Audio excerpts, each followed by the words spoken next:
সব মানুষের উপলক্ষে গুলো বলতেছি যারা নিঃস্বার্থভাবে বাবা মাকে ভালোবাসে। কারণ আপনার বাপ মা আপনাকে জন্ম দিছে, ঠিক না?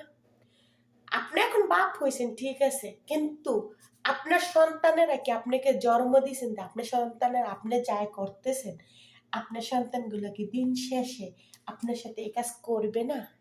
অবশ্যই করবে। কারণ খেতেরটা খেতেই ভাঙে, কখনো লাইলে উঠে না, ঠিক আছে?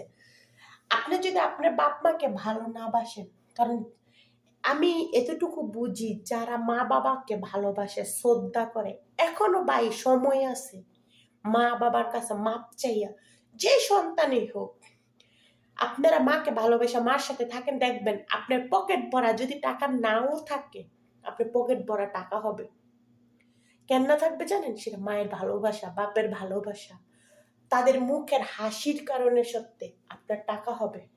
বিশ্বাস করেন ভাই, সত্যি কথা এটা বলছি, এটাই বাস্তব। আপনি আপনার মা বাবাকে ভালোবাসেন, দেখবেন আপনার পকেট ভরা টাকা আছে। আপনার মা বাবাকে ভালোবাসবেন না রে ভাই, কিচ্ছু পাবেন না। লক্ষ লক্ষ টাকা ইনকাম করতে পারবেন, সেই টাকা কখনো সুখ আসবে না, আপনার ঘরে শান্তি আসবে না, ঘরে সুখ আসবে না। আর আপনার বাপ মাকে ভালোবাসলে ঘরে সুখ আসবে, শান্তিও আসবে। কারণ বাবা মা চায় আমার সন্তান শান্তি থাক, ঠিক আছে? বাবা মায়ের একটু হাসি দিয়ে আপনি পারবেন না লক্ষ লক্ষ টাকা ইনকাম করতে? দেখে নিয়ে না কথাটা, ইনশাল্লাহ।